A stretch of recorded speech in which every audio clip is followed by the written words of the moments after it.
The Gospel of the Lord. Praise to you, Lord Jesus Christ.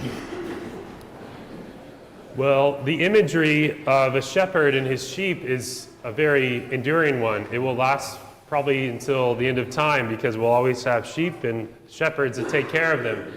And I read a story about just a few years ago in Spain where the residents of this town woke up early one morning to find 1,300 sheep wandering together in a group throughout their town.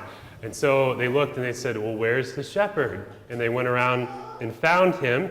He was trying to take the sheep to their summer grazing pastures up in the mountains, but the sheep had made their escape while he was sleeping. And you'd think that you'd wake up if that many sheep were moving, but I guess not that day. He might have been a good shepherd, but he was not having a very good day that day. The shepherd, there's some qualities that make a shepherd good. A shepherd has to be out in front of his sheep.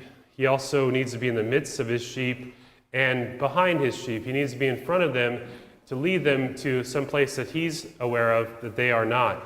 He needs to be in their midst to know what each one of them needs, and he needs to be behind them to take care of the weak and the lame and to protect them from all dangers. And so no surprise here, we see all of these qualities in Jesus, the Good Shepherd. Jesus is always out in front of his flock, teaching. We hear him teaching a lot in the Gospels. He's also leading, showing us the path. We know that in his ascension, Jesus has returned to his Father in heaven, and that he will come back and take us to himself, so he will lead us to those pastures. He's also in the midst of his flock, always caring for them. We hear in the gospel, when he's not with his Father in prayer, when he's not teaching the apostles, he is in the midst of great crowds because his heart is moved with pity for them because they were like sheep without a shepherd. And then finally, he's behind them also to take care of those who are weak and those who need special attention. We hear about him speaking with the woman at the well, the woman caught in adultery, lepers, the lame, the blind, ordinary people that would ordinarily not receive a lot of attention. But there's one quality that Jesus has that ordinary shepherds do not. Jesus says, I will lay down my life for my sheep. This is something that shepherds wouldn't do. You know, they wouldn't jump in front of a truck to save a sheep, right? You can always raise more, you can always buy more, but Jesus, in the crucifixion, laid down his life, and his resurrection took it up again. And so we can apply this same qualities to the shepherds in the church. You know, the word pastor comes from the Latin, which means shepherd. And so pastors have to exemplify this. They need to be out in front of the flock by inspiring a shared vision and modeling the way. You know, pastors need to have a clear idea of where we are to head and how to get there and to bring people along. The pastors need to be in the midst of their flock. Pope Francis famously said that shepherds should smell like their sheep. And I don't know that sheep smell very good, but it is a compliment in this regard, at least, to smell, to take on the characteristics of the flock, but to be there to encourage the heart and also to enable others to act. So we might have sheep leading other sheep under the guidance of the shepherd.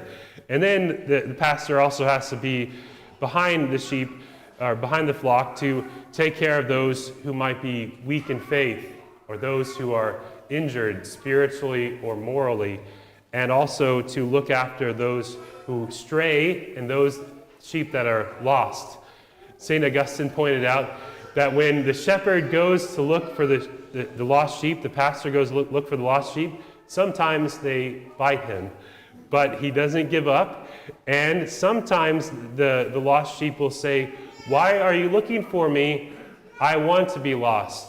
And the pastor needs to say at that moment, all the more reason why I don't want that for you, because God doesn't want that for you.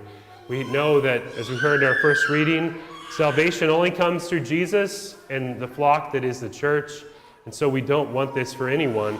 So we have to continue to pursue the lost sheep. And then as the pastors need to sacrifice themselves for the sake of their flock, being selfless in the midst of them. And we can apply this also to parents, right? Parents are like shepherds of the little flock that is entrusted to them. We call the family a little church. And so this would also apply by analogy to godparents and grandparents and parent figures. You know, parents, and this is in a spiritual regard, need to be out in front of their flock. They should authoritatively lead their families spiritually. And sometimes I'm left wondering, where's the leadership in this family? Who is guiding them? And I think that a lot of times if someone would just step forward, then everybody else would kind of follow along. And then secondly, the parents should be in the midst of their flock to help encourage them and to teach them. As I've mentioned before, religion today is kind of like learning a second language. And if the parents don't speak it at home, the children might never learn it, right? Because they don't hear it out and about or on the electronic media or anything like that. And the parents need to be behind the flock to take care of those who need extra care and might be falling behind. And they need to sacrifice themselves also for the spiritual good of their families. If they're not willing to lay down their life for their family, then they're probably not willing to live for the spiritual good of their family. And so we all need to do our job, because if we don't do our job, then we'll have a large flock wandering through a dangerous city rather than on the way to the eternal pastures of heaven. And so, time to wake up, right?